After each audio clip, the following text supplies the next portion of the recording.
நான் ஒவ்வொரு வாரமும் என்னுடைய மக்களுக்கு திருச்சபையிலே நான் இதைத்தான் போதிக்கிறேன். ஜஸ்டிபிகேஷன் பை ஃபெய்த், விசுவாசத்தினாலே நீதிமான்கள் ஆக்கப்படுதல் என்கிற ரோமருக்கு எழுதின நிருபத்தினுடைய முக்கியமான அந்த கருப்பொருளையே நான் திரும்ப திரும்ப பிரசங்கிக்கிறேன்.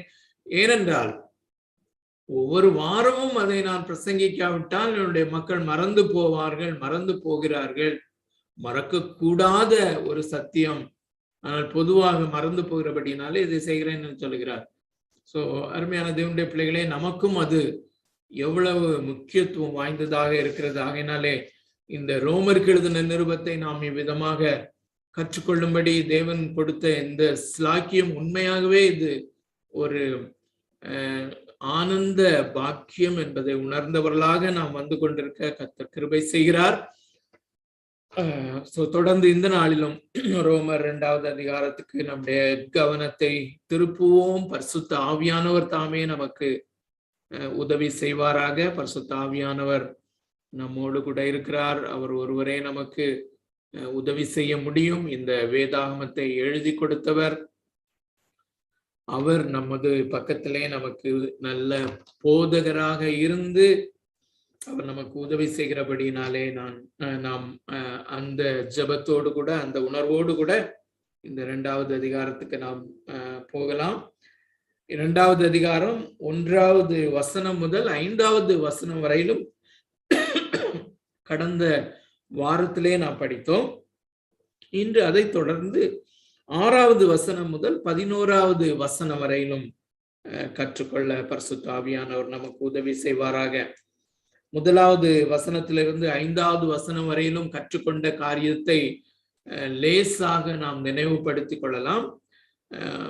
1வது அதிகாரத்திலே 1வது அதிகாரம் 18வது வசனத்திலிருந்து 1வது அதிகாரம் 32வது வசனம் வரையிலும் பொதுவான மனுக்குலம் தேவனை விட்டு முழுமையான சீரழிவுக்குள்ளே, பாவத்துக்குள்ளே படிப்படியாக இறங்கு படிகளாக எப்படி சென்று அந்த சீர்குலைவிலே விழுந்து விட்டது என்கிற காரியத்தை 1வது அதிகாரத்திலே நாம் கற்றுக்கொண்டோம். அது மிகவும் பயங்கரமான நிலைமை என்று பார்த்தோம். அதிலே தேவன் தாமே கைவிட்டு விடுகிற அல்லது அதிக பாவங்களை செய்யும்படியாய் தேவன் தாமே மனிதர்களை ஒப்பு கொடுத்து விடுகிற அந்த பயங்கரமான நியாய தீர்ப்புக்கு உள்ளாகி இருக்கிறார்கள் என்பதும், அப்படிப்பட்ட அந்த நியாய தீர்ப்புக்கு உள்ளாகி இருக்கும்போது மனிதன் எப்படிப்பட்ட அவல நிலைமையிலே அந்த பாவங்களை தாராளமாக செய்து தங்களை கெடுத்து கொண்டு இருக்கிறார்கள் என்பதை 32வது வசனம் வரையிலும் அல்லது 1வது அதிகாரத்தினுடைய தீமாக நாம் கற்றுக்கொண்டோம். அப்படி அவர் சொல்லும் போது 2வது அதிகாரம் தொடங்கும் போது ஒரு கூட்டம் மக்களை அவர் இங்கே கொண்டு வருகிறார். இந்த 1வது அதிகாரத்தினுடைய காரியத்தை அவர் சொல்லிக்கொண்டே போகும்போது நிச்சயமாகவே அப்போஸ்தலனாகிய பவுல் சரியான நேர்த்தியான காரியங்களை செய்திருக்கிறார், சொல்லி கொண்டு போகிறார். ஏனென்றால் அந்த மனிதர்கள் இன்னொரு மனிதர்களோடு கூட அல்லது ஆணோட பெண்ணோட செய்கிற அந்த அவலட்சணமான காரியம், அசுத்தமான காரியம், அருவருப்பான காரியங்களை அவர் சொன்னவர். அப்படிப்பட்ட காரியங்களை செய்கிறவர்கள் நிச்சயமாகவே அவர்கள் நியாய தீர்ப்புக்கு பாத்திரவான்கள். அவர்கள் நிச்சயமாகவே அவர்கள் நியாய தீர்ப்புக்கு பாத்திரவான்கள்.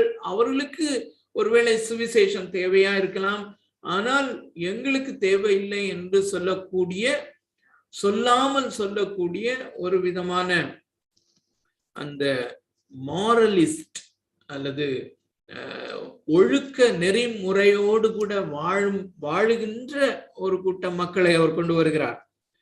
இதை அவர் பேச ஆரம்பிக்கும் போது, எழுத ஆரம்பிக்கும் போது யூதர்கள் எப்பொழுதுமே என்ன நினைப்பவர்கள் என்றால் புறஜாதிகள் பாவத்திலே வாழ்கிறவர்கள். அந்த புறஜாதியாருக்கு நம்பிக்கை இல்லை, புறஜாதியார் நரகத்திற்கு பாத்திரவான்கள், நாங்கள் வாக்குத்தத்தத்தின் பிள்ளைகள், மெய்யான தேவனுடைய பிள்ளைகள் நாங்கள். ஆகையினாலே நாங்கள் இந்த உடன்படிக்கையினுடைய பிள்ளைகள். அந்த வாக்குத்தத்தத்தின் பிள்ளைகள், நாங்கள் இந்த மோட்சத்திற்கு நாங்கள் பாத்திரவான்கள், அல்லது தேவன் எங்களோடு இருக்கிறார், நாங்கள் தேவனோடு கூட இருப்போம், நாங்கள் நித்தியமாய் அவரோடு கூட இருப்போம், எங்களுக்கு வேறொருவர் தேவையில்லை, அல்லது எங்களுக்கு ஒரு ரட்சிப்பு தேவையில்லை என்கிற மனப்பான்மையிலே நாங்கள் நல்ல ஆசீர்வாதங்களை தேவனிடத்திலிருந்து பெற்ற ஜனங்கள் என்கிற அந்த மக்கள், யூத மக்கள் அவருடைய மனதிலே இருந்தாலும் கூட, அவர் இந்த அதிகாரத்தை தொடங்கும் போது யூதர்கள் என்று தொடங்கவில்லை. அதை நாம் கவனிக்க வேண்டும். அந்த யூதர்களை குறித்து தான் சொல்லுகிறார். ஆனால் இதிலே நல்லவர்கள் என்று எண்ணிக்கொள்ளுகிற, நான் ஒழுக்க நெறிமுறைகளிலே நடக்கிறவன் என்று எண்ணிக்கொள்ளுகிறவர்களை அவர் பேசுகிறார். என்ன சொல்லுகிறார்? 4 காரியங்களை நாம் பார்த்தோம். முதலாவது, அவர்கள் முதலாவது அதிகாரத்திலே சொல்லப்பட்ட அதே பாவத்தை தான் இவர்களும் செய்கிறார்கள் என்பது. அருமையான தேவனுடைய பிள்ளைகளே, அது ரொம்ப முக்கியமான ஒரு காரியம். சோ இந்த காரியங்கள் விசுவாசிகளாகிய நமக்குள்ளேயும் இருக்கிறது, அல்லது அதனுடைய அந்த இன்க்ளினேஷன் இருக்கிறது என்கிற உணர்வு நமக்கு எப்பொழுதுமே இருக்க வேண்டும். அருமையான தேவனுடைய பிள்ளைகளே, ஆரம்ப நாட்களிலே இந்த மார்ட்டின் லூத்தருடைய பல கொட்டேஷன்ஸை நாம பார்க்கும்போது ஒரு கொட்டேஷன் பார்த்த ஞாபகம் எனக்கு இருக்கிறது. ஒவ்வொரு நாளும் சுவிசேஷத்தினாலே நாம் பரிசுத்தமாக்கப்பட வேண்டும், அல்லது சுவிசேஷம் அது ரட்சிக்கப்படாதவர்களுக்கு என்று பொதுவாக எண்ணுகிற அந்த எண்ணத்தை விட்டு நாம் வெளியே வந்து ஒவ்வொரு நாளும் விசுவாசிகளாகிய நமக்கு அது இருக்க வேண்டும் என்கிற அந்த ஒரு காரியத்தை நம்ம பார்த்தோம். அதன் அடிப்படையிலே தான் நாம் இதை கற்றுக்கொள்கிறோம். மற்றவர்களுக்கு ஊழியம் செய்வதற்கும் நமக்கு பயனுள்ளது. அது மாத்திரமல்ல, நமக்கு இது ஒவ்வொரு நாளும் தேவையா இருக்கிறது. அருமையான தேவனுடைய பிள்ளைகளே, மத்தேயு எழுதின சுவிசேஷம் 18வது அதிகாரத்திலிருந்து ஒரு காரியத்தை கடந்த வாரத்திலே உங்கள் முன்னால கொண்டு வரணும்னு நினைச்சேன். பட் ஆனா இன்றைக்கும் அதை கொண்டு வந்தா நம்ம முழுமையா முடிக்க முடியாது. மேபி இன்னொரு கான்டெக்ட்ல நம்ம கொண்டு வரலாம். அருமையான தேவனுடைய பிள்ளைகளே, மத்தேயு 18வது அதிகாரத்துல இயேசுவினிடத்துல சீஷர்கள் வந்து கேட்கிறாங்க, எங்களில் யார் பெரியவன் அப்படின்னு சொல்லி. அதே இன்சிடென்ட மார்க் எழுதின சுவிசேஷத்திலே, மார்க் தன்னுடைய சுவிசேஷத்துல எழுதும் போது அவர் எழுதுகிறார், இயேசுதாமே இவரிடத்தில் கேட்கிறார், இந்த சீஷர்கள் ஏதோ ஒரு காரியத்தை குறித்து வாக்குவாதம் செய்து கொண்டிருக்கிறார்கள். சோ அப்படி வாக்குவாதம் செய்து கொண்டிருந்தவர்களை பார்த்து வீட்டுல வந்து உட்கார்ந்த பிறகு இயேசுதாமே அவரிடத்துல கேட்கிறார், வழியிலே நீங்கள் எதை குறித்து வாக்குவாதம் பண்ணி கொண்டு வந்தீர்கள் என்று. அவர்கள் அதற்கு பேசாமல் இருந்தார்கள், வெட்கமுடையவர்களாக பேசாமல் இருந்தார்கள். என்ன வாக்குவாதம் பண்ணி கொண்டு வந்தார்கள் என்றால், நம்மிலே யார் பெரியவன், யார் பெரியவனாயிருப்பான் என்கிற அந்த ஒரு காரியத்தை குறித்து வாக்குவாதம் பண்ணி கொண்டிருந்தார்கள்.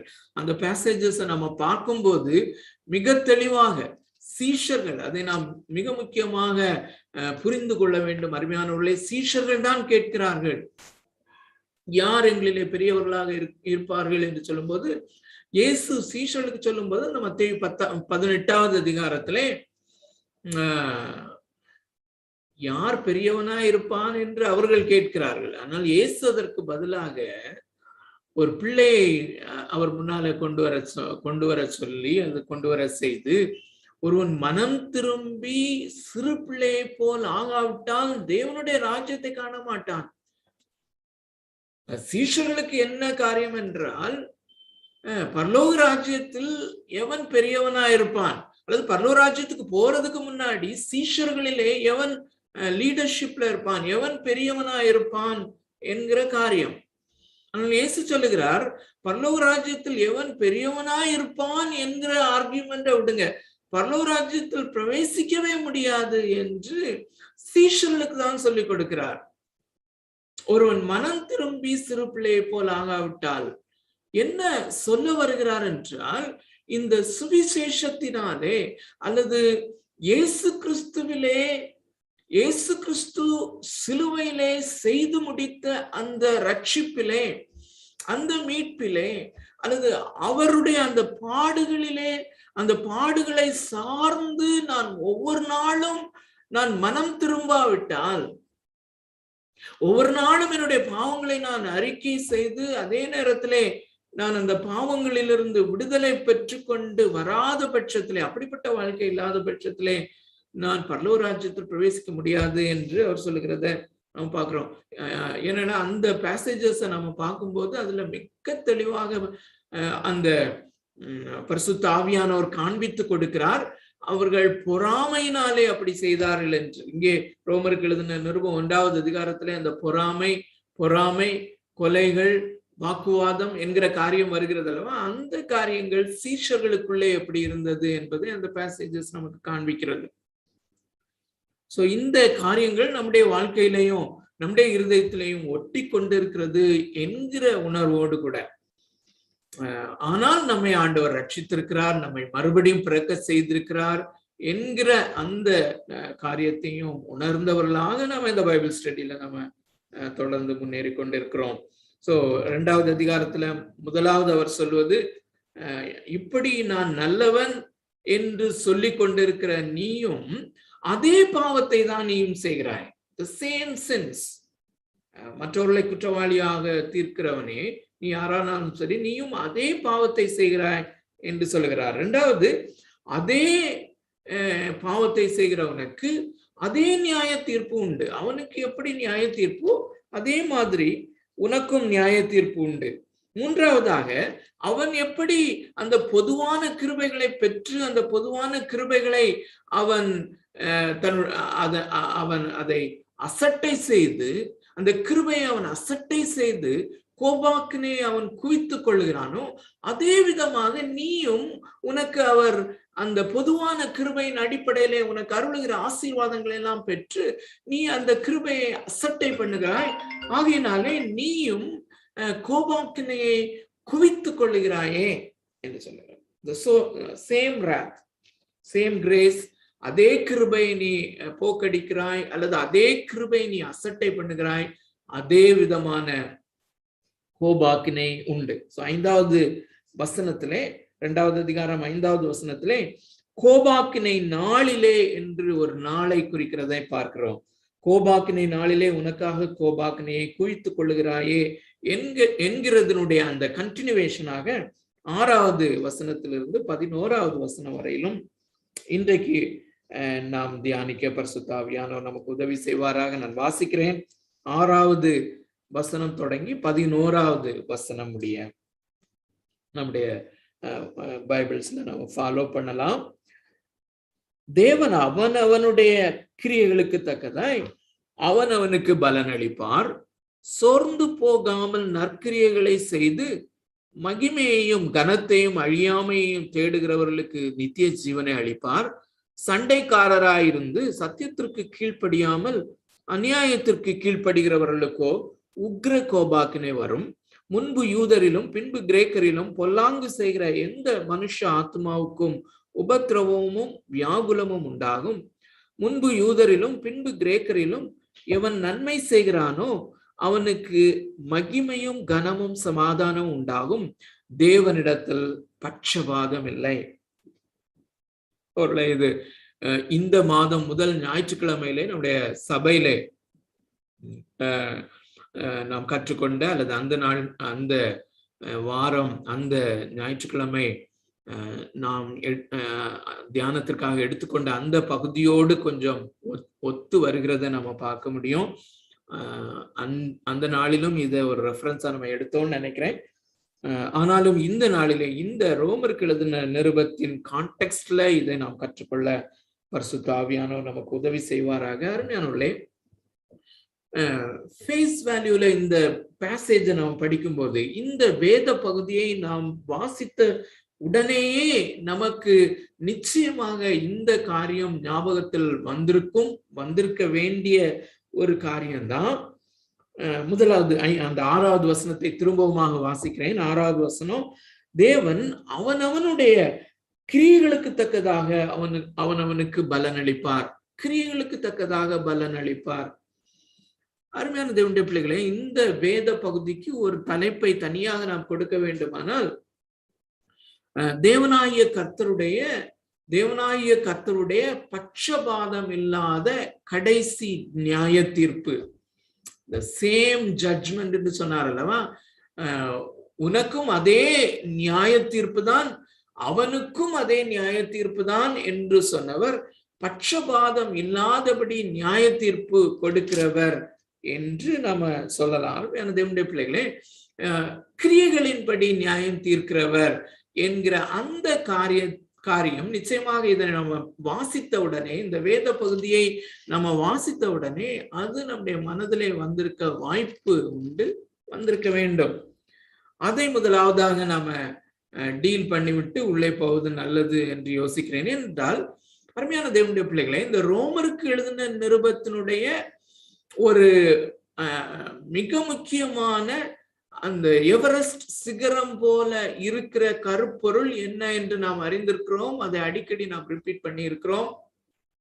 நமக்கு தெரியும், ஜஸ்டிபிகேஷன் பை ஃபெய்த் அலோன், அல்லது விசுவாசத்தினாலே நீதிமான்கள் ஆக்கப்படுதல், அல்லது விசுவாசத்தினாலே நீதிமானாக பிரகடனப்படுத்தப்படுதல். கிரியையினாலே அல்ல, விசுவாசத்தினாலே என்று சொல்லும் பொழுது, ஒருவேளை இங்கே அப்போஸ்தலனாகிய பவுல் அல்லது பரிசுத்த ஆவியானவர் தேவன் இந்த இடத்திலே கிரியைகளினாலே, நாம் செய்கிற நீதியின் கிரியைகளினாலே தேவனாகிய கர்த்தரிடத்திலே அங்கீகாரம் பெறுவதை குறித்து சொல்லுகிறாரோ, அல்லது நாம் செய்கிற நீதியின் கிரியைகளினாலே தேவனை பிரியப்படுத்தலாம் என்று சொல்லுகிறாரோ, அல்லது நாம் செய்கிற அந்த நீதியின் கிரியைகளினாலே நாம் நீதிமான் ஆக்கப்படுகிறோம், நாம் செய்கிற நீதியின் கிரியைகளினாலே நாம் நீதிமானாக பிரகடனப்படுத்தப்படுகிறோம் என்பதை சொல்லுகிறாரோ என்றால், இந்த அர்த்தம் அல்லது இந்த காரியம் இந்த முழு பகுதியிலே அடிக்கடி அல்லது அது ரிப்பீட் பண்ணப்படுகிறதை நாம் பார்க்கிறோம். சோ இவ்வாறு அவர் சொல்வதனாலே முழு அந்த ரோமருக்கு எழுதின நிருபத்தினுடைய அந்த கருப்பொருளுக்கு ஒவ்வாத ஒரு கருத்தை கொண்டு வருகிறாரோ என்று நாம் யோசிக்க தோணும். ஆனால் அருமையானவர்களே, அந்த காரியத்தை அவர் சொல்லவில்லை, வேறே காரியத்தை சொல்லுகிறார். நியாய தீர்ப்பை குறித்து சொல்லுகிறார், ஆக்கினை தீர்ப்பை சொல்லுகிறார், கோபாக்கினையின் நாளை குறித்து அவர் சொல்லுகிறார். கோபாக்கினையின் நாளை குறித்து சொல்லும் போது, இந்த கிரியைகளின் படி நியாய தீர்ப்பு கொடுக்கிறவர் அல்லது இந்த நன்றாக கவனியுங்கள், இந்த கிரியைகளின் அடிப்படையிலே அல்ல, அந்த நாளிலும் நம்ம பார்த்தோம், not on the basis of our works but according to works என்கிற காரியம். கிரியைகளின் அடிப்படையிலே அல்ல, கிரியைகளுக்கு தக்கதாக என்கிற காரியத்தை நாம் மனதிலே கொள்ள வேண்டும். முதலாவதாக இதே ரோமருக்கு எழுதின நிருபத்திலே கிரியைகளினாலே நாம் நீதிமான் ஆக்கப்படுவது இல்லை என்கிற காரியத்தை அப்போஸ்தலனாகிய பவுல் நிச்சயமாகவே அதை தான் வலியுறுத்தி பேசுகிறார் என்பதற்கு ஒரு சில வசனங்களை நாம முதலாவதாக பார்க்கலாம். அருமையான தேவனுடைய பிள்ளைகளே, ரோமருக்கு எழுதின நிருபம், இதே ரோமருக்கு எழுதின நிருபம் 3வது அதிகாரம் 28வது வசனத்தை நாம் வாசிப்போம். ரோமர் 3வது அதிகாரம் 28வது வசனத்தை நான் உங்களுக்காக வாசிக்கிறேன். உங்களுடைய வேதாகமத்திலே திறந்து அதை பாருங்கள். ஆதலால் மனுஷன் நியாயப்பிரமாணத்தின் கிரியைகள் இல்லாமல் விசுவாசத்தினாலேயே நீதிமான் ஆக்கப்படுகிறான் என்று தீர்க்கிறோம்.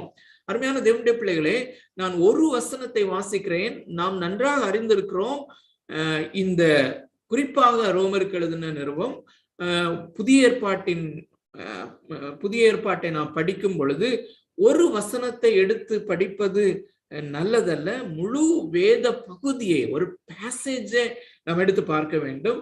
இந்த முழு பேசேஜின் அடிப்படையிலே இதை தியானிப்பது மிகவும் நன்றாக இருக்கும். இந்த காரியத்தை தான் அவர் சொல்லுகிறார். ஆனால் இந்த வசனம் மிக மிக தெளிவாக கருப்பொருளாக அவர் கொண்டு வருகிற வசனம். இந்த வேத பகுதியை நாம் தியானிப்போம். ஆனால் அந்த வேத பகுதிக்கு அது ஒரு கருப்பொருள் போல இருக்கிற ஒரு வசனமா.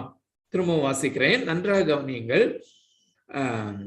ஆதலால் மனுஷன் நியாய பிரமாணத்தின் கிரியைகள் இல்லாமல், அது ரொம்ப முக்கியமானது, ரொம்ப மிக தெளிவாக சொல்லுகிறார், கிரியைகள் இல்லாமல், ஆங்கிலத்திலே apart from works, apart from work, கிரியைகள் இல்லாமல் விசுவாசத்தினாலேயே நீதிமான் ஆக்கப்படுகிறான் என்று தீர்க்கிறோம். இன்னொரு வசனத்தை வாசிக்கலாம். 4வது அதிகாரம் 5வது வசனம். 4வது அதிகாரம் 5வது வசனம்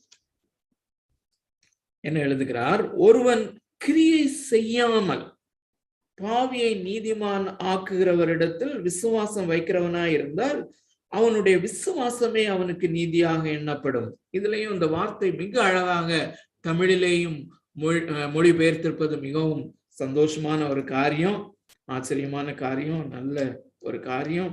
ஒருவன் கிரியை செய்யாமல், without doing any work, ஒருவன் கிரியை செய்யாமல் பாவியை நீதிமான் ஆக்குகிறவரிடத்தில் விசுவாசம் வைக்கிறவனாயிருந்தால் அவனுடைய விசுவாசமே அவனுக்கு நீதியாக எண்ணப்படும். அருமையான தேவனுடைய பிள்ளைகளே, இந்த விசுவாசம் என்கிற காரியத்தை கிரியைக்கு நேர் எதிர்மாறான ஒரு வார்த்தையாக அப்போஸ்தலனாகிய பவுல் பயன்படுத்துவதை நாம் நன்றாக கவனிக்க வேண்டும். கிரியை என்கிற காரியத்திற்கு ராடிக்கலி ஆப்போசிட்டான காரியமாக அவர் இந்த விசுவாசத்தை பயன்படுத்துகிறார். விசுவாசம் என்பது பாசிவாக அல்லது ஒரு கிரியையும் செய்யாமல் கிரியை செய்ய இயலாதபடி, கிரியை செய்ய என்னால் முடியாதபடி. புதன்கிழமை அந்த மறுபடியும் பிறத்தல் என்கிற புஸ்தகத்தை படிக்கும்போது தம்பி ராஜேஷ் பாலா சொன்னாங்க, அவங்க ராஜேஷ் மறுபடியும் பிறந்த டைம்ல இந்த அனுபவம் நம்ம எல்லாருக்குமே இருந்திருக்கும்.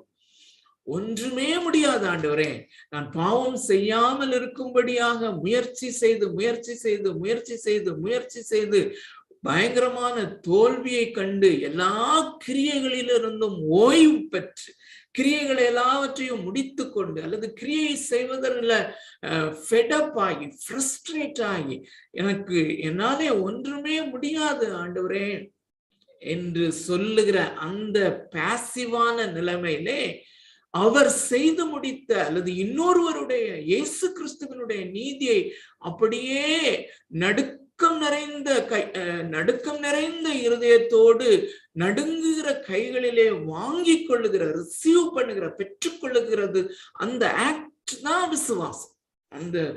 அந்த காரியம்தான் விசுவாசம், அந்த காரியம்தான் விசுவாசம். அல்லது அதை ஒரு கண்டிஷன் என்று சொல்லலாம், ஒரு நிலைமை என்று சொல்லலாம். கண்டிஷன் என்று சொல்லும் போது நிபந்தனை அல்ல, நிலைமை. நிலைமை அப்படிப்பட்ட அதோகதியான ஒரு நிலைமை, கண்டிஷன், அதுதான் விசுவாசம். அந்த கண்டிஷன்ல பெற்றுக்கொள்வது, ரிசீவ் பண்ணுவது, அதுதான் விசுவாசம். சோ அருமையானவர்களே, இந்த கிரியைகள் இல்லாமல் விசுவாசத்தினாலேதான் நாம் நீதிமான்கள் ஆக்கப்படுகிறோம், நீதிமான்களாக பிரகடனப்படுத்தப்படுகிறோம் என்கிற காரியம்தான் இந்த ரோமருக்கு எழுதின நிருபத்திலே அப்போஸ்தலனாகிய பவுலை கொண்டு பரிசுத்த ஆவியானவர் மிகவும் தெள்ள தெளிவாக எழுதி கொடுத்திருக்கிற காரியம். ஆனால் இங்கே சொல்லுகிற காரியம் வேற. சோ இந்த வசன பகுதியை நாம பார்க்கலாம். இந்த வசன பகுதியிலே ஆறாவது வசனத்திலே மீண்டுமாக வருவோம்.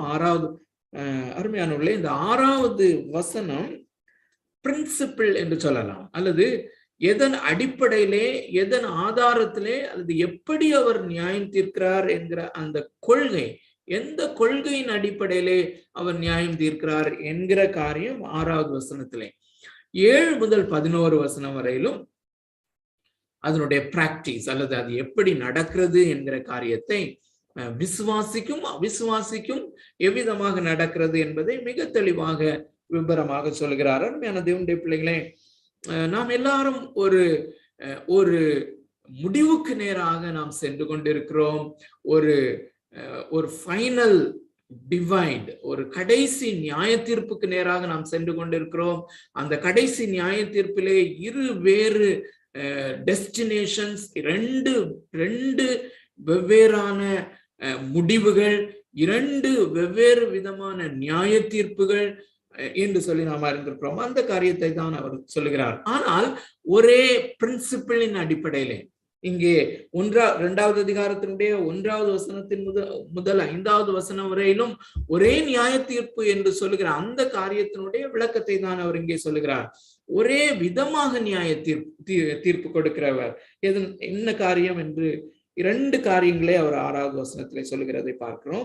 ஒன்று, அவனவனுடைய கிரியைகளுக்கு தக்கதாய் அவனவனுக்கு பலனளிப்பார். So it is going to be personal.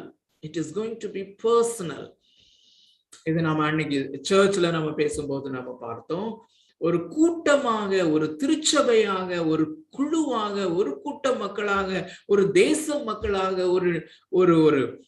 ஒரு மாநிலத்தின் மக்களாக, ஒரு மாவட்டத்தின் மக்களாக, அப்படி அல்ல. அருமையான தேவனுடைய பிள்ளைகளே, உலகம் உண்டானது முதற்கொண்டு அந்த நியாய தீர்ப்பு நடக்கிற நாள் வரையிலும் வாழ்ந்து மடிந்தவர்களும் சரி, வாழ்ந்தவர்களும் சரி, ஒவ்வொருவரும் தேவனுக்கு முன்பதாக கணக்கு ஒப்புவிக்கிறவனாக நிற்பான்.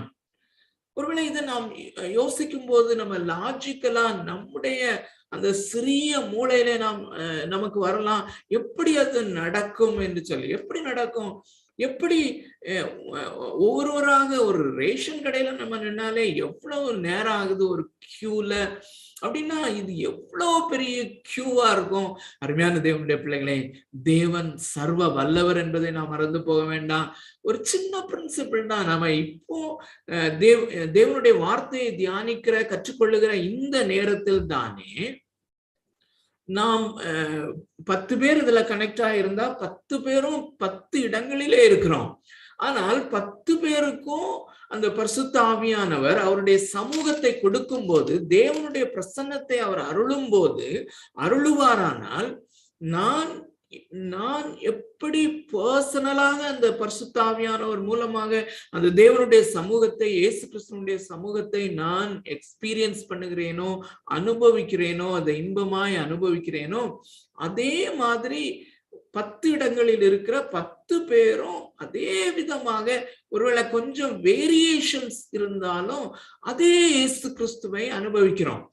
ஆனா இதே காரியம் தத்ரூபமாக இன் ரியாலிட்டி அது நடக்க போகிறது. அவருக்கு அப்படி செய்ய முடியும். அந்த நாளிலே, அப்படிப்பட்ட ஒரு யுகத்திலே நாம் பிரவேசிக்கும் போது அவர் அதை எல்லாரும் ஒவ்வொருவரும் அந்த நியாயாசனத்திற்கு முன்பதாக நாம் நிற்போம் என்றுதான் வேதவசனம் சொல்லுகிறது. அல்லது விசுவாசி அல்லாத ஒருவனும் கூட, ஒவ்வொருவரும் எந்த மதத்தினர் ஆனாலும் ஒவ்வொருவனும் தனித்தனியாக அவரிடத்திலே கணக்கு ஒப்புவிக்கும்படியாக வருவான். சிருஷ்டிகர்த்தராகிய அவர் நியாயாசனத்திலிருந்து, அல்லது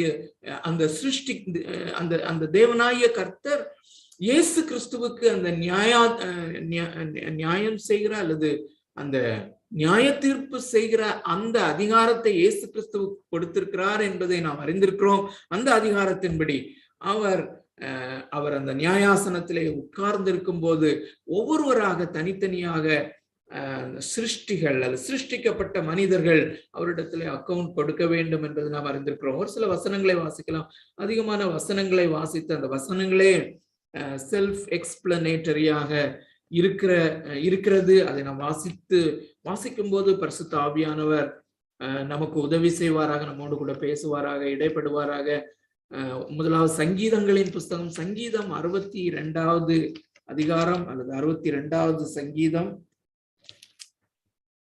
62வது சங்கீதத்துக்கு நாம் திருப்பிக் கொள்வோம். 62வது சங்கீதம் 12வது வசனம். 62வது சங்கீதம் 12வது வசனம்.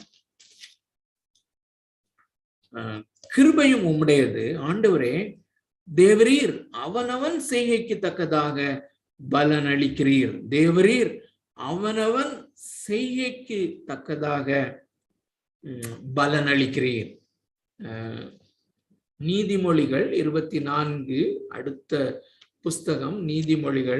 நீதிமொழிகளுக்கு வருவோம். நீதிமொழிகள் 24வது அதிகாரம் 12வது வசனம்.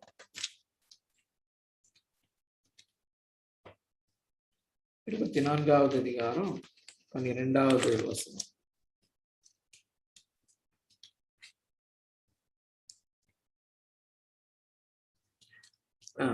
அதை அறியோம் என்பாயாகில் இருதயங்களை சோதித்து அறிகிறவர் அறியாரோ? உன் ஆத்துமாவை காக்கிறவர் கவனியாரோ? அவர் மனுஷருக்கு அவனவன் கிரியைக்கு தக்கதாக பலன் அளியாரோ? சோ அவனவனுக்கு அவர் நியாய தீர்ப்பு கொடுக்கிறார். அல்லது பர்சனலாக தனித்தனியாக அவரிடத்திலே கணக்கு ஒப்புவிக்கும்படியாக நிற்க வேண்டும். அப்பொழுது இந்த நியாயாசனத்தில் உட்கார்ந்து இருக்கிறவருடைய கண்களோடு என்னுடைய கண்களும் சேரும். ஒருவேளை இயேசு கிறிஸ்துவை அங்கீகரிக்காத அல்லது விசுவாசி இல்லாத ஒருவன் இந்த இயேசு கிறிஸ்துவனுடைய கண்களை எப்படி நோக்குவான் என்பதை கவனித்து பாருங்கள். அருமையான தேவனுடைய பிள்ளைகளை, நாம் எல்லாரும் கிறிஸ்துவனுடைய நியாயாசனத்தில் நிற்க வேண்டும் என்கிற காரியத்தை ரோமருக்கு எழுதின நிருபம் 14வது அதிகாரத்திலே அப்போஸ்தலனாகிய பவுல் சொல்லுகிறதை நாம் வாசிக்கிறோம். ரோமருக்கு எழுதின நிருபம் 14வது அதிகாரம் 10 முதல் 12 வசனம் வரையிலும் வாசிக்கிறேன். இப்படி இருக்க நீ உன் சகோதரனை குற்றவாளி என்று தீர்க்கிறது என்ன? நீ உன் சகோதரனை அற்பமாய் எண்ணுகிறது என்ன? நாம் எல்லாரும் கிறிஸ்துவனுடைய நியாயாசனத்திற்கு முன்பாக நிற்போமே. நாம் எல்லாரும் கிறிஸ்துவனுடைய நியாயாசனத்திற்கு முன்பாக நிற்போமே என்று அப்போஸ்தலனாகிய பவுல் ரோமருக்கு அல்லது ரோமர் திருச்சபையில் உள்ள அந்த விசுவாசிகளுக்கு அவர் எழுதுகிறத நாம் பார்க்கிறோம். 11வது வசனம், அந்தபடி முழங்கால் யாவும் எனக்கு முன்பாக முடங்கும், நாவு யாவும் தேவனை அறிக்கை பண்ணும் என்று என் ஜீவனை கொண்டு உரைக்கிறேன் என்பதாய் கர்த்தர் சொல்லுகிறார் என்று எழுதியிருக்கிறது. ஆதலால் நம்மில் ஒவ்வொருவனும் தன்னை குறித்து தேவனுக்கு கணக்கு ஒப்புவிப்பான். 12வது வசனம் திரும்ப வாசிக்கிறேன். ஆதலால் நம்மில் ஒவ்வொருவனும் தன்னை குறித்து தேவனுக்கு கணக்கு ஒப்புவிப்பான். அருமையான தேவனுடைய பிள்ளைகளே, இதெல்லாம் குறித்து கணக்கு ஒப்புவிக்க வேண்டும் என்று நமக்கு தெரியும். மிக தெளிவாக இயேசுதாமே சொல்லி இருக்கிறார், மனுஷர் பேசுகிற ஒவ்வொரு வார்த்தையை குறித்தும் கணக்கு கொடுக்க வேண்டும் என்று. நாம் பேசுகிற மனுஷர் பேசுகிற எல்லா வார்த்தைகளுக்கும் நாம் கணக்கு ஒப்புவிக்க வேண்டும். அவனுடைய சிந்தனையிலே வருகிற எல்லா சிந்தனைகளுக்கும் கணக்கு ஒப்புவிக்க வேண்டும். அவன் செய்கிற கையிட்டு செய்கிற அல்லது சரீரத்தினாலே அவன் செய்கிற எல்லா கிரியைகளுக்கும், ஒவ்வொரு கிரியைகளுக்கும் அவன் கணக்கு ஒப்புவிக்க வேண்டும் என்கிற அந்த பிரின்சிபிள், அதை நாம வாசிக்கிறோம். அருமையான தேவனுடைய பிள்ளைகளே, கிரியைகளுக்கு தக்கதா. 2வது காரியம், ஒண்ணு அவனவனுடைய காரியம் அல்லது பர்சனலாக இருக்கும். 2வது கிரியைகளுக்கு தக்கதாக பலன் அளிப்பார். அருமையான தேவனுடைய பிள்ளைகளே, இந்த 7வது வசனத்திலிருந்து அதை குறித்து டீட்டெயிலா நாம் பார்க்கிறோம். இதை சுருக்கமாக நான் சொல்லிவிடுகிறேன். கிரியைகளுக்கு தக்கதாக என்பது இன்னும் ஒருவேளை நமக்கு குழப்பமாக இருக்குமானால், அருமையான தேவனுடைய பிள்ளைகளை, நம்ம முதலாவது பார்த்தோம், கிரியைகளின்படி நாம் நீதிமான் ஆக்கப்படவில்லை. சிங்காசனத்திற்கு முன்பதாக நாம போய் நிற்கும் போதும் நாம் நம்முடைய கிரியைகளினாலே ரட்சிக்கப்படுவதில்லை. அல்லது நியாய தீர்ப்புக்காக நியாயாசனத்திற்கு முன்பதாக நாம் நிற்கும்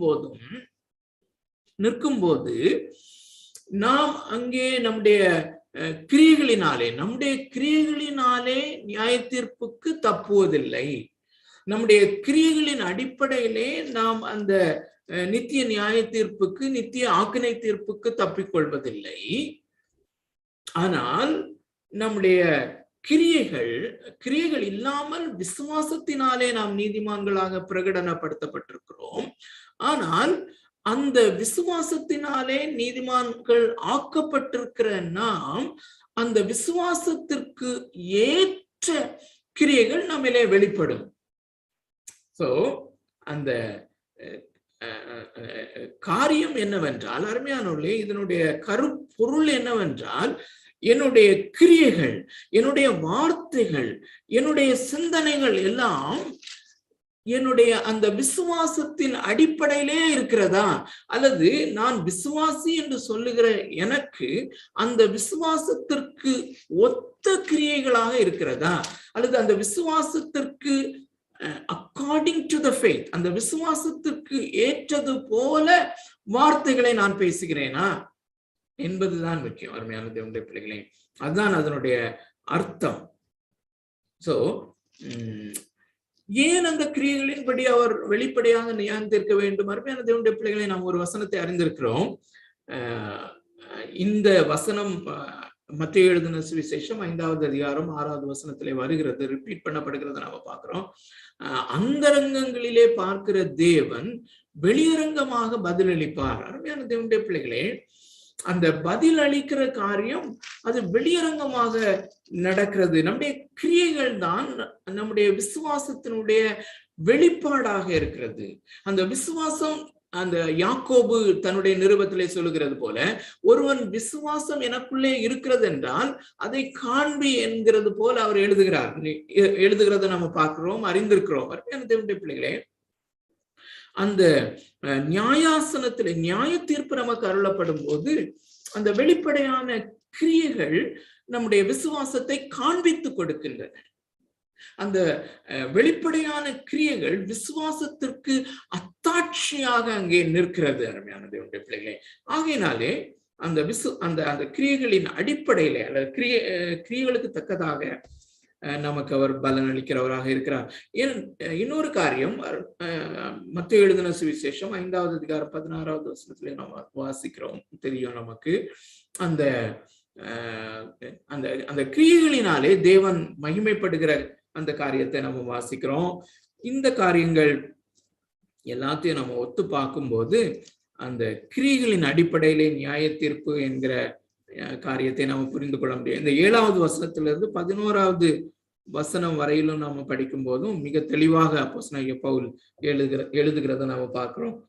அருமையான தேவனுடைய பிள்ளைகளே, முதலாவதாக 7வது வசனம் வாசி. 7வது நல்லா கவனிங்கள்.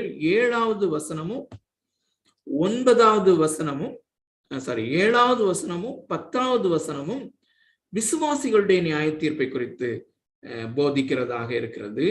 8வது வசனமும் 9வது வசனமும் அவிசுவாசிகளுடைய அந்த நியாய தீர்ப்பு, அதை குறித்து நாம் வாசிக்கிறோம்.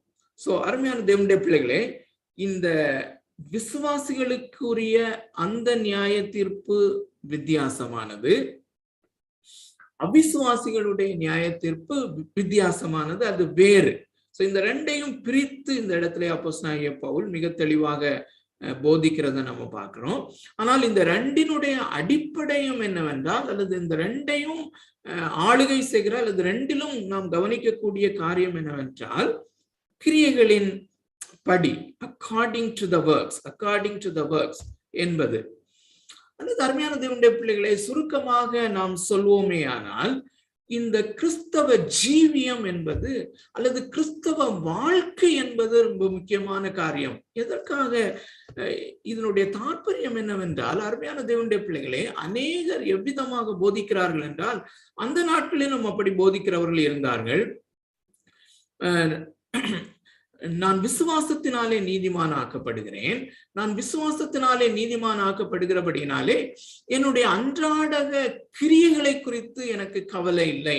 அன்றாடக கிரியைகள் பரிசுத்தமா இருந்தாலும் சரி, பரிசுத்தம் இல்லாமல் இருந்தாலும் சரி, நான் எப்படி வாழ்ந்தாலும் பரவாயில்லை, நான் விசுவாசத்தினாலே நீதிமான் ஆக்கப்பட்டிருக்கிறேன், நான் விசுவாசத்தினாலே தேவனிடத்திலே அங்கீகாரம் பெற்றிருக்கிறேன். ஆகையினாலே அந்த கடைசி நாளிலே, நியாய தீர்ப்பின் நாளிலே நான் தேவனுக்கு முன்பாக நிற்கும் போது நான் எப்படிப்பட்ட வாழ்க்கை வாழ்ந்திருந்தாலும் நான் அங்கீகரிக்கப்படுவேன். நான் நியாய தீர்ப்புக்கு அல்லது ஆக்கினை தீர்ப்புக்கு உள்ளாக மாட்டேன் என்கிற ஒரு காரியம் அநேகருக்கு இருக்கலாம். அருமையான தேவனுடைய பிள்ளைகளே, அப்படிப்பட்ட போதனை அப்படி போதிக்கிறவர்கள் அநேகர் இருக்கிறபடினாலே இங்கே அவர் மிக முக்கியமாக கொண்டு வருகிற காரியம் என்னவென்றால், அருமையான தேவனுடைய பிள்ளைகளே, நம்முடைய கிரியைகள் அன்றாடகம், நம்முடைய கிரியைகள் மிக முக்கியமானது என்கிற காரியத்தை தான் அவர் கொண்டு வருகிறார். வருவோம், இந்த பேசேஜுக்கு திரும்பவும். 7வது வசனம், சோர்ந்து போகாமல் நற்கிரியைகளை செய்து மகிமையையும் கனத்தையும் அழியாமையையும் தேடுகிறவர்களுக்கு நித்திய ஜீவனை அளிப்பார்.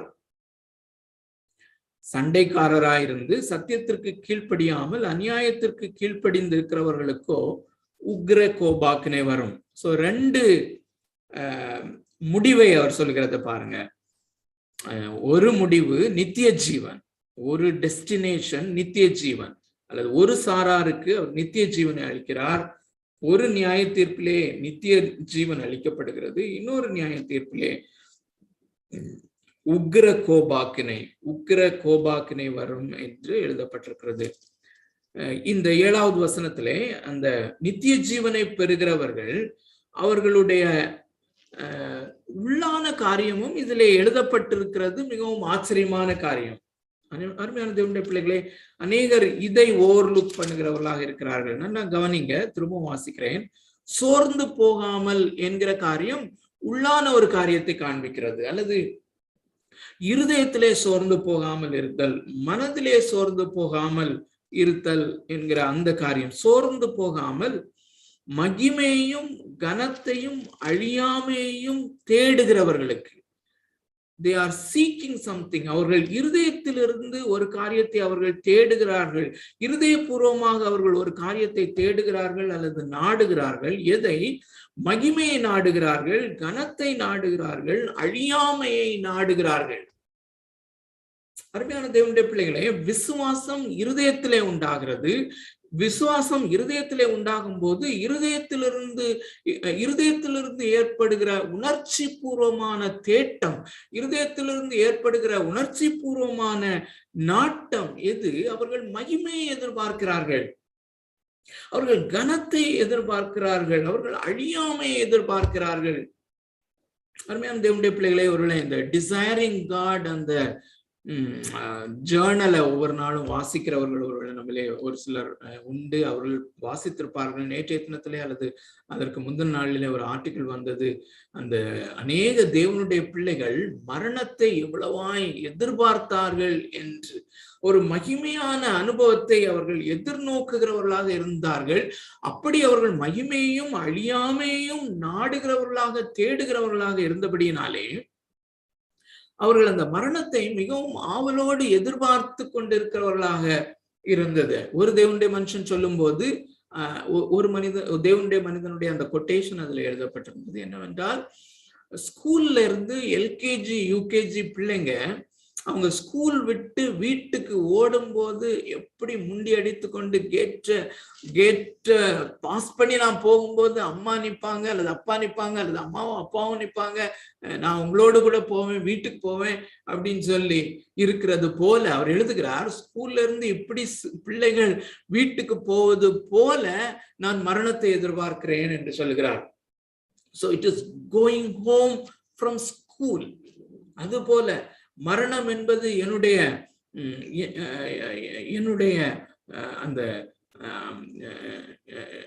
கஷ்டங்கள், என்னுடைய பாடுகள், என்னுடைய நிந்தைகள், என்னுடைய அவமானங்கள், என்னுடைய எல்லா கண்ணீரும் இவைகளினுடைய மரணம் என்று ஒரு தேவனுடைய மனுஷன் சொல்கிறார். சோ கனத்தையும் மகிமையும் அழியாமையும் தேடுகிறவர்களுக்கு நித்திய ஜீவனை அளிப்பார் என்று. அருமையான தேவனுடைய பிள்ளைகளே, அடுத்த வசனம், சண்டைக்காரராயிருந்து சத்தியத்திற்கு கீழ்ப்படியாமல் அநியாயத்திற்கு கீழ்ப்படுகிறவர்களுக்கோ உக்ர கோபாக்கினை வரும். சண்டைக்காரராயிருந்து அப்படின்னு சொல்லி தமிழ்ல டிரான்ஸ்லேட் பண்ணியிருக்காங்க. ஆனால் அதற்கு ஆங்கில பதம் என்ன பயன்படுத்தப்பட்டிருக்கிறது என்றால் செல்ஃப் சீக்கிங். அதுவுமே இருதயத்தினுடைய காரியத்தை குறிக்கிறத நம்ம பார்க்கிறோம். ஸோ செல்ஃப் சீக்கிங், சுய லாபத்திற்காக செயல்படுகிறவர்கள் அல்லது சுய நோக்கத்தோடு கூட, தனக்காக வாழ்கிற அந்த நோக்கத்தோடு கூட சத்தியத்திற்கு கீழ்ப்படியாமல் அநியாயத்திற்கு கீழ்ப்படிந்திருக்கிறவர்களுக்கோ உக்ர கோபாக்கினை வரும் என்று எழுதுகிறத நாம பார்க்கிறோம். 9வது வசனம், முன்பு யூதரிலும் பின்பு கிரேக்கரிலும் பொல்லாங்கு செய்கிற எந்த மனுஷ ஆத்மாவுக்கும் உபத்திரவமும் வியாகுலமும் உண்டாகும். முன்பு யூதரிலும் பின்பு கிரேக்கரிலும் எவன் நன்மை செய்கிறானோ அவனுக்கு மகிமையும் கனமும் சமாதானமும் உண்டாகும். சோ இதுலயும் நம்ம பார்க்கும்போது நல்லா கவனிங்க. 7வது வசனத்திலே நற்கிரியைகளை செய்து 10வது வசனத்திலே எவன் நன்மை செய்கிறானோ. சோ செய்கிறதின் அடிப்படையிலே நன்மை செய்கிறது, அந்த நன்மையான காரியங்கள் இருதயத்திலிருந்து அல்லது விசுவாசத்திலிருந்து வருகிறது என்பதை பார்க்கிறோம். அருமையான தேவனுடைய பிள்ளைகளே, 2 விதமான நியாய தீர்ப்புகளுக்கு 2 பேசேஜஸ் மாத்திரம், இன்னொரு இந்த வசன பகுதி அல்லாதபடி வேறு 2 வசன பகுதிகளை நம்ம பார்க்க பரிசுத்த ஆவியானவர் நமக்கு உதவி செய்வாராக. அருமையான தேவனுடைய பிள்ளைகளே, விசுவாசிகளுடைய நியாய தீர்ப்புக்கு பேமா, BEMA என்று சொல்வார்கள். அதற்கு ஒரு நல்ல ஒரு பேசேஜை பார்ப்போம். அந்த வசன பகுதியை நாம் வாசிக்கும் போது அதிலிருந்து நாம தெளிவாக அறிந்து கொள்ள முடியும் விசுவாசிகளுடைய நியாய தீர்ப்பு எவ்விதமாக இருக்கும் என்று சொல்லி. அதை தொடர்ந்து அவர் அந்த 8வது வசனத்திலையும் 9வது வசனத்திலையும் எழுதுகிற அவிசுவாசிகளுக்குரிய அல்லது நீதிமான்களாக பிரகடனப்படுத்தாத ஒருவனுடைய நியாய தீர்ப்பு எப்படி இருக்கும் என்கிற காரியத்திற்கும் ஒரு பேசேஜ படித்து நாம முடிக்கலாம். அருமையான தேவனுடைய பிள்ளைகளை, ரோமருக்கு எழுதின 2 கொரிந்தியர் 5வது அதிகாரம், 1 கொரிந்தியர் 3வது அதிகாரம், 1 கொரிந்தியர் 3வது அதிகாரத்திலே விசுவாசிகளுக்கு உரிய அந்த பேமா என்று சொல்லக்கூடிய அந்த நியாய தீர்ப்பை குறித்து மிக தெளிவான விளக்கத்தை நாம் அந்த இடத்துல வாசிக்க முடியும். 1 கொரிந்தியர் 3வது அதிகாரம் 10வது வசனத்திலிருந்து 15வது வசனம் வரையிலும் அந்த பேமா என்கிற அந்த வார்த்தை அநேக நீங்கள் கேள்விப்பட்டிருக்கலாம், இல்லாவிட்டால் அந்த வார்த்தை ஒருவேளை உங்களுக்கு புதிதாக இருக்குமானால் அந்த வார்த்தை குறித்து ஒரு சில காரியங்களை நான் சொல்ல விரும்புகிறேன். அந்த ரோம பேரரசின் காலத்திலே பெரிய பெரிய பெரிய ஸ்டேடியம்ஸ்ல விளையாட்டுகள் நடக்கும். ஸோ அந்த விளையாட்டு மைதானங்களிலே விளையாட்டுகள் நடக்கும். ஒரு நியாயாதிபதி ஒருவர் இருப்பார், ஒரு ஜட்ஜ் ஒருவர் இருப்பார். அவர் ஒரு மேடையிலே அமர்ந்திருப்பார். அவருடைய மேடைக்கு முன்பதாக இன்னொரு மேடை இருக்கும். ஸோ அந்த ஒலிம்பிக் கேம்ஸ்ல கோல்டு மெடல் வாங்குறவங்க ஒரு மேடை, அதற்கு கீழே சில்வர், அப்படி இருக்கிறது போல ஒரு மேடை ஒன்று அந்த ஜட்ஜுக்கு முன்னால இருக்கும். அந்த மேடையிலே அந்த வெற்றி பெற்றவர்கள் மேடையிலே வந்து நிற்பார்கள். அப்பொழுது அந்த நியாய தீர்ப்பு கொடுக்கிறவர் அல்லது ஜட்ஜ் எழும்பி, அந்த டிக்ளேர் பண்ணுகிற அந்த ஜட்ஜ் எழும்பி அவர்களுடைய தலையிலே ஒரு ரீத்தை வைத்து இவ்விதமாக கனப்படுத்துகிற அந்த மேடையைத்தான் பொதுவாக பேமா என்று சொல்வார்கள். ஸோ அந்த வார்த்தையை தான் அப்போஸ்தலனாகிய பவுல் மூல பாஷையிலே இதில் பயன்படுத்தி அவர் எழுதுகிறார். 3வது அதிகாரம், 1 கொரிந்தியர் 3வது அதிகாரம் 10வது வசனம் முதல் 15வது வசனம் முடிய உள்ள இந்த வசன பகுதியிலே அந்த விசுவாசிகளுக்குரிய பேமா என்கிற அந்த நியாயாசனம் எப்படி இருக்கும், அந்த நியாய தீர்ப்பு எப்படி இருக்கும், அதிலே ஆனால் கிரியைகளின் அடிப்படையிலே தான், ஆனால் ரிவார்ட்ஸுக்காக, பலாபலன்களுக்காக, பிரதிபலன்களுக்காக நியாய தீர்ப்பு என்பதை நாம் இங்கே அறிகிறோம். அருமையான தேவனுடைய பிள்ளைகளே, நாம் நன்றாக அறிந்திருக்கிறோம். திரும்பவும் நாம் நினைவிலே கொள்ள வேண்டியது அவசியம். நாம் கிறிஸ்து இயேசுவுக்கு உட்பட்டவர்களாக இருந்தால் நமக்கு ஆக்கினை தீர்ப்பில்லை. ரோமருக்கு எழுதின நிருபம் 8வது அதிகாரம் 1வது வசனத்தின்படி, அன்றியும் கிறிஸ்து இயேசுவுக்கு உட்பட்டவர்களாயிருந்து மாம்சத்தின்படி நடவாமல் ஆவியின்படி நடக்கிறவர்களுக்கு ஆக்கினை தீர்ப்பு இல்லை என்று அறிந்திருக்கிறோம் என்று எழுதுகிறார். ஆகினாலே கிறிஸ்து இயேசுவுக்கு உட்பட்டவர்களாகிய நாம் அல்லது விசுவாசத்தினாலே நீதிமான்களாக பிரகடனப்படுத்தப்பட்டவர்களாகிய நமக்கு ஆக்கினை தீர்ப்புக்கென்று நியாய தீர்ப்பு இல்லை, அல்லது அந்த கடைசி நியாய தீர்ப்பாகிய அவிசுவாசிகளுக்கு என்று இருக்கிற அந்த நியாய தீர்ப்பு வெள்ளை சிங்காசன நியாய தீர்ப்பு என்று அதை சொல்வார்கள். அந்த வெள்ளை சிங்காசனம், மகா பெரிய அந்த வெள்ளை சிங்காசன நியாய தீர்ப்பு விசுவாசிகளுக்கு இல்லை. ஆனால் பேமா என்று சொல்லக்கூடிய அந்த நியாய தீர்ப்பு விசுவாசிகளுக்கு உண்டு என்பதை நாம பார்க்கிறோம். அந்த பேமா என்று சொல்லக்கூடிய அந்த நியாயாசனத்தை குறித்து தான், அல்லது அந்த நியாய தீர்ப்பை குறித்து தான் இந்த வசன பகுதியிலே நாம் வாசிக்கிறோம். 1 கொரிந்தியர் 3வது அதிகாரம் 10வது வசனம் முதற்கொண்டு 15வது வசனம் வரையிலும். எனக்கு அளிக்கப்பட்ட தேவ கிருபையின்படியே புத்தியுள்ள சிற்பாசாரியை போல அஸ்திபாரம் போட்டேன். வேறொருவன் அதன் மேல் கட்டுகிறான், அவனவன் தான் அதன் மேல் இன்ன விதமாய் கட்டுகிறான் என்று பார்க்க கடவன். போடப்பட்டிருக்கிற அஸ்திபாரமாய் இயேசு கிறிஸ்துவை அல்லாமல் வேறே அஸ்திபாரத்தை போட ஒருவனாலும் கூடாது. ஒருவன் அந்த அஸ்திபாரத்தின் மேல் பொன், வெள்ளி, விலையேற பெற்ற கல், மரம், புல், வைக்கோல் ஆகிய இவைகளால் கட்டினால் அவனவனுடைய வேலைப்பாடு வெளியாகும். இங்கேயும் கவனிங்க, அவனவனுடைய வேலைப்பாடு வெளியாகும். இங்கே அப்போஸ்தலனாகிய பவுல் என்ன எழுதுகிறார்? அருமையான தேவனுடைய பிள்ளைகளே, நாம் நம்முடைய வேலைகளை முடித்து அல்லது அந்த பேமா என்கிற அந்த இயேசு கிறிஸ்துவனுடைய அந்த நியாயாசனத்திற்கு முன்பதாக நாம் நிற்கும் பொழுது அந்த நாம் உலகத்திலே செய்த நம்முடைய நற்கிரியைகள் அல்லது நம்முடைய ஊழியங்கள், நம்முடைய கிரியைகள் ஒவ்வொரு நாளும் நம்முடைய வேலை ஸ்தலங்களிலும் தேவனுடைய அந்த MPTCல நம்ம படித்த அந்த பிரின்சிபிள் படி தேவனை மகிமைப்படுத்தும்படியாய் செய்த அந்த செயல்கள், இவைகளை எல்லாவற்றையும் நாம ஒரு கட்டடம் கட்டினது போல நாம் அவைகளை ஏந்தி கொண்டு அவைகளை கொண்டு நாம் இந்த சிங்காசனத்துக்கு முன்பதாக, நியாயாசனத்துக்கு முன்பதாக நாம் செல்லுவோம். நாம் செய்த எல்லா காரியங்களும் சேர்ந்து அது ஒரு கட்டிட வேலையாக இங்கே ஒப்புமைப்படுத்தப்படுகிறத நாம பார்க்கிறோம். சோ நாம் செய்த எல்லா காரியங்களும் ஒரு கட்டிடம் கட்டுவது போன்ற ஒரு காரியத்தோடு கூட நாம் அங்கே போய் நியாயாசனத்துக்கு முன்பாக நிற்கும் போது நாம் ஒவ்வொருவரும் செய்த காரியங்கள் அங்கே வெளிப்படும், எக்ஸ்போஸ் செய்யப்படும் என்பதைத்தான் அவர் இங்கே சொல்லுகிறார். 13வது வசனம் திரும்பவும் வாசிக்கிறேன். அவனவனுடைய வேலைப்பாடு அங்கே வெளியாகும், நாளானது அதை விளங்க பண்ணும். ஏனெனில் அது அக்கினியினாலே வெளிப்படுத்தப்படும். அவனவனுடைய வேலைப்பாடு எத்தன்மை உள்ளதென்று அக்கினியானது அங்கே பரிசோதிக்கும். அதன் மேல் ஒருவன் கட்டினது நிலைத்தால் அவன் கூலியை பெறுவான். ஒருவன் கட்டினது வெந்து போனால் அவன் நஷ்டமடைவான், அவனோ ரட்சிக்கப்படுவான், அதுவும் அக்னியில் அகப்பட்டு தப்பினது போல் இருக்கும். அருமையான தேவனுடைய பிள்ளைகளே, 2 விதமான கட்டிடத்தின் பொருட்களை கொண்டு கட்டினவர்களாக நாம் அந்த நியாயாசனத்திற்கு முன்பதாக நிற்போம். ஒரு சாரார் விசுவாசிகளிலே ஒரு சில விசுவாசிகள் எப்படி கட்டுகிறார்கள்?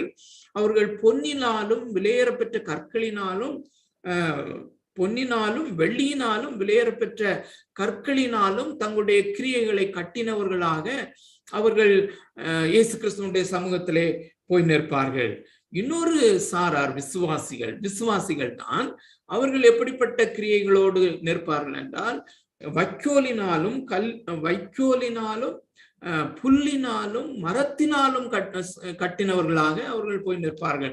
அக்கினி பரிசோதிக்கும் போது அந்த மரத்தினாலும் வைக்கோலினாலும் புல்லினாலும் கட்டினவர்களுடைய அந்த கிரியைகள், அந்த வேலைகள் எல்லாமே வெந்து போகும். ஆகையினாலே அதற்கு கூலி பெற்றுக்கொள்ள முடியாது, கூலி கொடுக்கப்பட முடியாது, அல்லது ரிவார்ட்ஸ் கொடுக்கப்பட முடியாது, பிரதிபலன்கள் கொடுக்க முடியாது. ஆனால் அவர்கள் மோட்சத்திலே இருப்பார்கள், அவர்கள் இயேசுவோடு கூட இருப்பார்கள் என்கிற காரியம். ஆனால் யாருடைய அந்த கிரியைகள் பொன்னினாலும் வெள்ளியினாலும் விலையேறப்பெற்ற கற்களினாலும் கட்டப்பட்டதாக அந்த அக்கினி பரிசோதனைக்கு நிலை நிற்கிறதோ அல்லது நிற்கிறதோ, அவர்கள் அந்த குவாலிட்டிக்கு ஏற்றபடி அதன்படி அவர்கள் அதற்கான பிரதிபலனை பெற்றுக்கொள்வார்கள். இதைத்தான் பேமா சிங்காசன நியாய தீர்ப்பு, பேமா நியாய தீர்ப்பு என்று விசுவாசிகளுக்கானது. ஆனால் அந்த விசுவாசிகளுக்கான இந்த நியாய தீர்ப்பு கிரியைகளின் அடிப்படையிலே இருக்கிறது என்பதை பாருங்கள். பொன்னினாலும் கற்களினாலும் விலையேறப்பெற்ற கற்களினாலும் வெளியினாலும் கட்டுகிற அந்த காரியம் என்ன என்றால், அருமையான தேவனுடைய பிள்ளைகளே, இந்த வெளிப்படையான இந்த கிரியைகளின் அடிப்படையிலே, கிரியைகளின் படி இந்த நியாய தீர்ப்பு அல்லது இந்த கிரியைகளின்படி நமக்கு பிரதிபலன்கள் கொடுக்கப்பட்டாலும், இந்த நம்முடைய கிரியைகள் வெள்ளியாக மாறுவது எதனால், நம்முடைய கிரியைகள் பொன்னாக மாறியிருப்பது எதனால், நம்முடைய கிரியைகள் விலையேறப்பெற்ற கற்களாக மாறியிருப்பது எதனால் என்றால், எந்த அளவுக்கு என்னுடைய அந்த உள்ளான விசுவாசத்தின் அடிப்படையிலே அது கட்டப்பட்டிருக்கிறது. அருமையான தேவனுடைய பிள்ளைகளே, ஒரு ஊழியத்திற்கென்று நாம ஒரு பணத்தை நாம காணிக்கையாக கொடுக்கும் போதும், ஒருவேளை அது ஒரு நல்ல ஆட்டிடியூடோட அல்லது விசுவாசத்தின் அடிப்படையிலே விசுவாசத்தினாலே உந்தப்பட்டு அன்பினாலே நாம் அதை கொடுக்கலாம், கட்டாயத்தின் பேரிலும் கொடுக்கலாம். சோ அந்த கட்டாயத்தின் பேரில் கொடுக்கிற காரியம் வைக்கோலாக புல்லாக மாறி அது எரிந்து போகிறது. இப்படி நம்ம ஒவ்வொரு காரியத்தையும் யோசிக்கலாம். நான் பேசுகிற வார்த்தைகள் இப்போ நான் பிரசங்கம் பண்ணுகிற காரியங்கள் அல்லது இந்த பைபிள் ஸ்டடி லீட் பண்ணும்போது நான் பேசுகிற இந்த வார்த்தைகள் மெய்யான விசுவாசத்தினாலும் தேவன் மேலுள்ள அன்பினாலும் அந்த மனிதர்கள் மேலுள்ள அன்பினாலும் இந்த வார்த்தைகள் வருகிறதானால் அது ஒருவேளை பொன்னினால் கட்டப்பட்டதாக வெள்ளியினால் கட்டப்பட்ட கிரியையாக நிற்கலாம். இல்லாவிட்டால் நான் வெளிப்படையாக பேசிக் கொண்டிருப்பேனே ஆனால் இயேசு கிறிஸ்துவின் மேல் மெய்யான அன்பு இல்லாதபடி, அந்த விசுவாசம் இல்லாதபடி, அந்த நான் வெளிப்படையாக பேசிக் கொண்டிருப்பேனே ஆனால், வெளிப்படையாக ஊழியம் செய்து கொண்டிருப்பேனே ஆனால், மக்கள் மேல அன்பு இல்லாதபடி அப்படி வெளிப்படையாக பேசிக் கொண்டிருப்பேனே ஆனால் அது வைக்கோலினாலும் புல்லினாலும் மரத்தினாலும் கட்டப்பட்டதாக அது எரிந்து போகும். அருமையானவர்களே, இப்படி ஒவ்வொரு நாளும் அன்றாடம் செய்கிற காரியங்கள் எல்லாம் அங்கே வெளிப்படும். எப்படி வெளிப்படும்? அருமையான தேவனுடைய பிள்ளைகளே, இந்த வெளிப்படுத்தின விசேஷம் 20வது அதிகாரம், வெளிப்படுத்தின விசேஷம் 20வது அதிகாரம் 11 முதல் 15 வரைக்கும் உள்ள அந்த வசன பகுதியை நாம பார்ப்போமே ஆனால், அங்கே அந்த நியாய தீர்ப்பினுடைய மெய்யான தத்துவத்தை அல்லது மெய்யான அந்த காரியத்தை நாம விளங்கிக் கொள்ள முடியும். அநேக காரியங்களை நாம் விளங்கிக் கொள்ள முடியும். இதை வெள்ளை சிங்காசன நியாய தீர்ப்பு என்று சொல்லுவார்கள். வெள்ளை சிங்காசன இந்த நியாய தீர்ப்பிலே இந்த நன்றாக கவனிங்கள், இந்த வெள்ளை சிங்காசன நியாய தீர்ப்பிலேயும் நாம் நிற்போம். ஆனால் நம்முடைய கிரியைகளின் ஆதாரத்திலே அல்லது கிரியைகளின்படி நியாய தீர்ப்பு கொடுப்பதினாலே அந்த நமக்கு எதிராக நிற்கிற அந்த அவிசுவாசிகளாக நித்திய ஆக்கினை தீர்ப்புக்கு நியாய தீர்ப்பு பெற்றுக்கொள்ளும்படியாக நிற்கிறவர்கள் குற்றம் சாட்டப்படாதபடிக்கு, தட் இஸ் another ரீசன் என்று நினைக்கிறேன். இன்னொரு காரணம், கிரியைகளின்படி நியாய தீர்ப்பு கொடுக்கப்படுவதனுடைய இன்னொரு காரணம் என்னவென்றால், இந்த காரணம், அங்கே நிச்சயமாக அசுத்தாவிகள் அல்லது பிசாசினுடைய சேனைகள், இந்த அவிசுவாசிகள் எல்லாருக்கும் முன்பதாக நமது கிரியைகள் அந்த விசுவாசத்தின் கிரியைகளாக வெளிப்படும் பொழுது, அந்த விசுவாசத்திற்கு ஏற்ற கிரியைகளாக வெளிப்படும் போது, நம்மை அவர் நியாயம் தீர்க்கும் போது அங்கே தேவன் மகிமைப்படுவார். ஏன்? இது தேவனாலே உண்டாக்கப்பட்ட கிரியை, விசுவாசத்தின் கிரியை என்று சொல்லும் போது தேவன் தாமே விசுவாசத்தினாலே நமக்குள்ளே உண்டாக்கின கிரியை.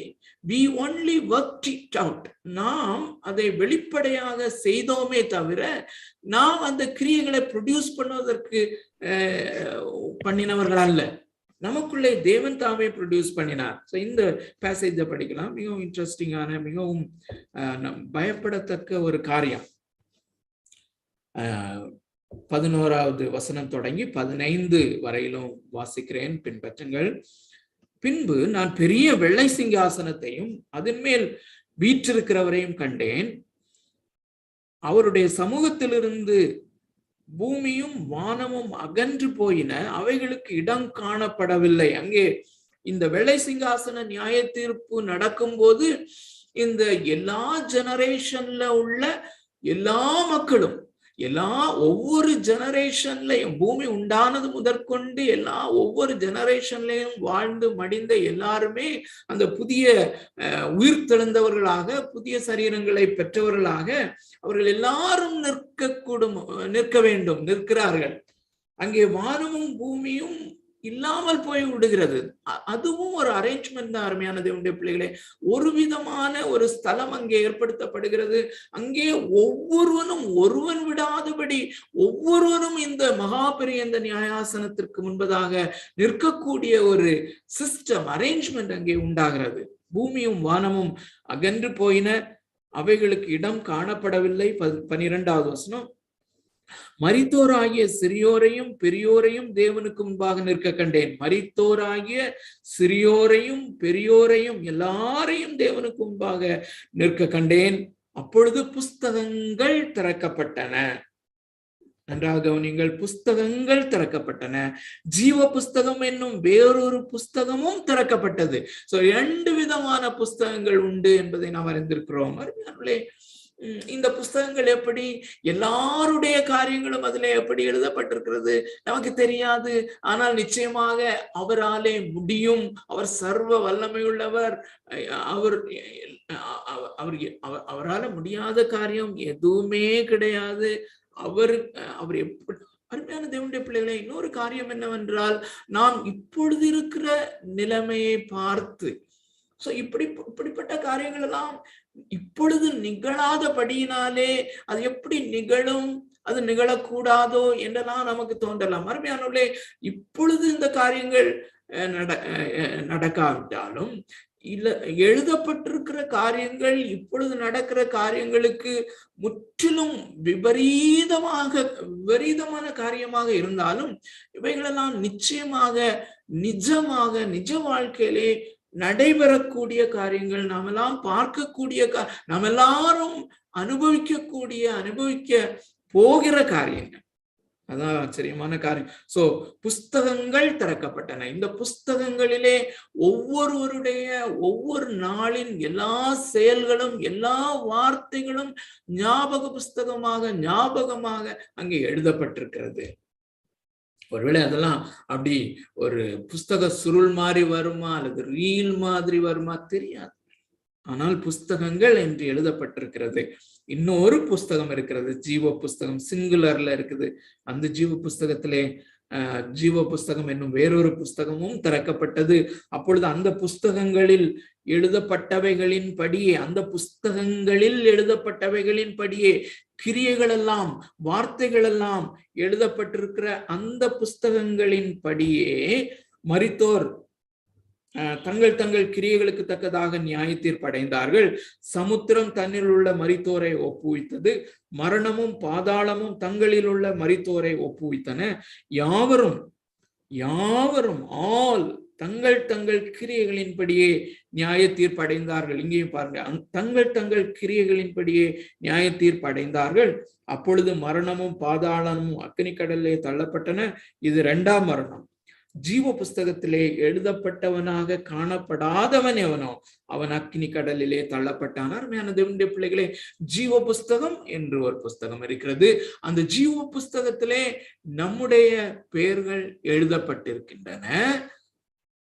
புஸ்தகங்கள் திறக்கப்படும் பொழுது இந்த ஜீவ புஸ்தகத்திலே பெயர் எழுதப்பட்டவர்களாகிய, இந்த நீதிமான்களாக பிரகடனப்படுத்தப்பட்டவர்களாகிய இவர்கள், இந்த ஜீவ புஸ்தகத்திலே பெயர் எழுதப்பட்டவர்களினுடைய கரஸ்பாண்டிங் புஸ்தகங்கள் திறக்கப்படும் பொழுது அந்த விசுவாசத்திற்கு ஏற்ற கிரியைகளாக இங்கே இருக்கிறது. ஆனால் மற்றவர்களுக்கோ அவர்களுடைய கிரியைகளின்படி நரக ஆக்கினைக்கு போகத்தக்கதான அந்த காரியங்கள் அங்கே வெளிப்பட்டு நியாய தீர்ப்பிலே அருமையானவர்களே கோபாக்கினையை குவித்து கொண்ட அவர்கள் நித்தியமான அந்த உக்ர கோபாக்கினையின் தண்டனையை அல்லது அக்னி கடலிலே தள்ளப்படுவார்கள் என்பதை நாம் அறிந்திருக்கிறோம். அருமையான தேவனுடைய பிள்ளைகளை, இந்த மாலை வேளையிலே ஒரு முறை கூட இந்த சிலுவை கண்டையிலே வந்து கிறிஸ்துவை நாம் நோக்கி பார்த்து அவருக்கு நன்றி செலுத்தலாமா?